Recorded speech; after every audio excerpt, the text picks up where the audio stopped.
who I actually asked if I could meet him outside Parliament sometime to have a proper chat, which he declined.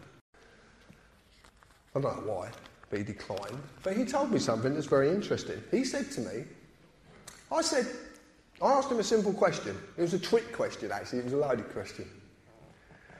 And I asked him, do we live in what is called a representative democracy, or do we live in a democracy? Obviously, I'm playing the game. And he said, well, that's a very complicated question. I said, well, it's not actually. It's either one or the other. And he said, well, democracy. Oh, right, thank you very much. Glad we cleared that one up. I said, I've been looking into the 1911 Parliament Act, as research from my book, and I found something in there that says that we don't have a democracy whatsoever. And he said, oh, I'm very interested. He said, what's this then? I said, well, according to what I can see, that the 1911 Parliament Act set up the one-party majority within the House of Commons as a dictatorship, removing royal assent and removing the power of the Lords, which were the three sections needed for any act, legislation, supposed law coming into this country. I said, but according to this document that I have in my hand, this has happened and we are now being railroaded. The people of this island are being railroaded because of this document. He said, well, I absolutely agree with you. What? You're agreeing with me? That there's a dictatorship within the House of Commons? Oh, yeah, I'm agreeing with you. Oh, okay. I said, well, what about representation, playing the game? He said, oh, no, there's no representation for the people. They're only there to represent the wishes of the elite. Now, I found this very fascinating. And this is true. This is one, I will not lie to you. This is honest truth. This man said this to me. And that's when I said, I'd love to meet you outside Parliament. He said, well, that wouldn't, we can't do that. I said, all right, fascinating. So I rang up Parliament again, and I spoke to a very nice young lady, because I wanted to find out about something called the Select Committee, or Committee of Selection it's called. Turns out when a bill's going through Parliament, the Speaker of Parliament will call 10 MPs as a select committee to look at amendments. They actually can create 10 of these. So I said to her quite simply, how is that reflected? She said, but it's reflected on the majority in the House at the time. What? So you're telling me that every select committee is biased towards the one-party majority within the House at the time? She said, yes. I said, hold on a minute. So you're telling me every select committee is actually biased to Labour? So they'll always go with what Labour says? She says, well, yeah, pretty much. And you call that democracy?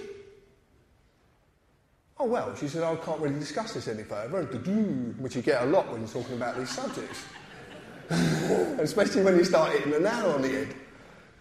So, I'm like, hold on, I'm stunned by all this. I'm making these phone calls, and I come into Hev, I said, you never believe what I've just had this conversation with Parliament. So anyway, I look a little bit deeper into the Parliament Act, and this is the Act here. Remember, this is part of our so-called constitutional protection. This document, it's one of the Acts. It's quite interesting because it says here, on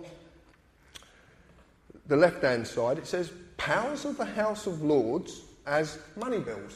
Now, I don't know if you know the history of this document. And this was at a time when there was a Prime Minister called Henry Herbert Asquith.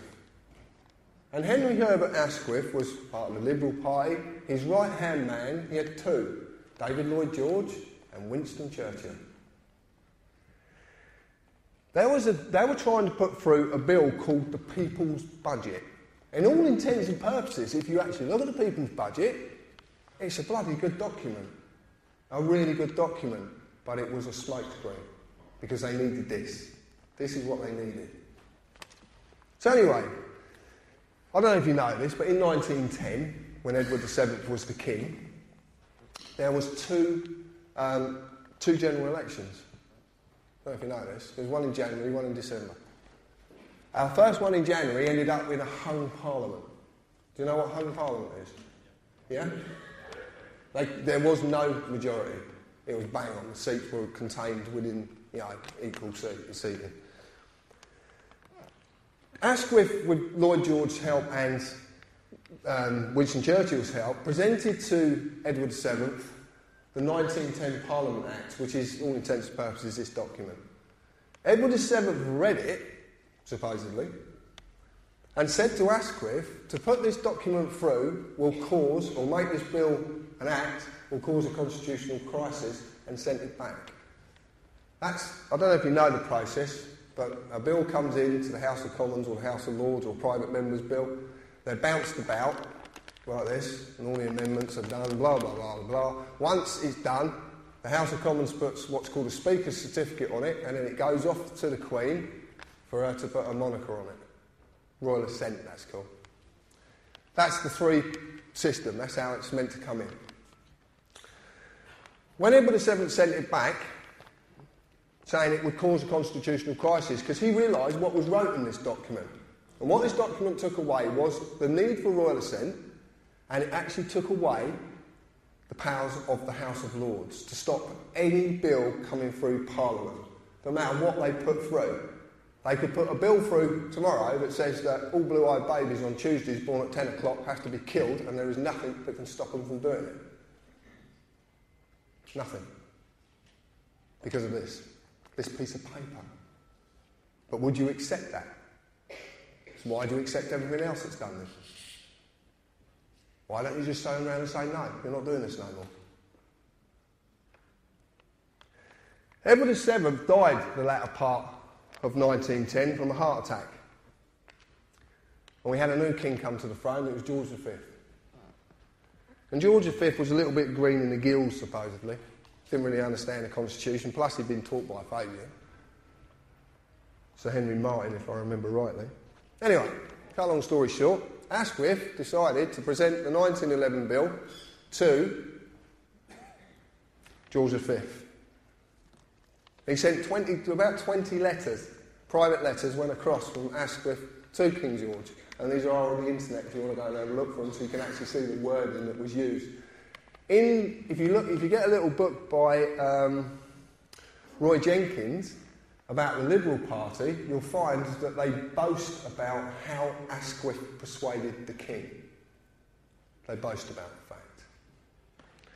And I got that from Ashridge. I don't know if you've heard of Ashridge. Ashridge is a training college for Fabians in... is it Hertfordshire? It is Herts, isn't it? I just wondered if it crossed the border.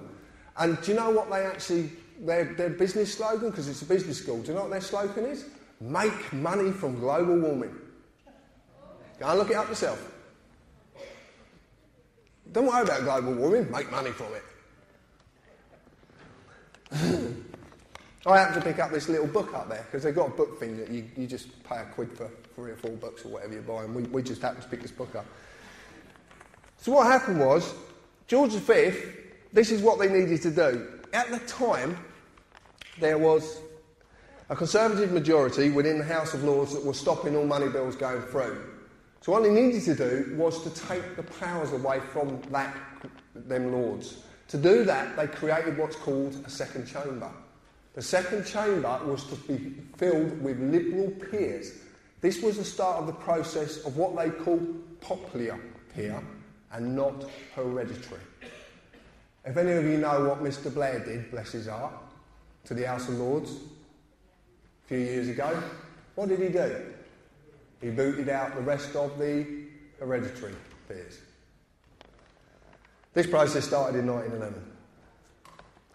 So what they did is they needed to get the majority within the House of Commons. It wasn't just good enough to get. Remember, they'd had a hung parliament. So in the last ever election in 1910 was the last time elections were spread over a week. I don't know if you know this. They used to take over a week. It was the last ever one. They needed to control the Commons. This is what Lloyd George and Churchill were up to. So they employed the services of none other than Sinn Féin. In doing this, they created the seat. This is how close it was. The Conservatives got 271 seats. The Liberals, using Sinn Féin, got 272. That's how close it was. The only reason the second general election actually happened was because Edward VII said, you cannot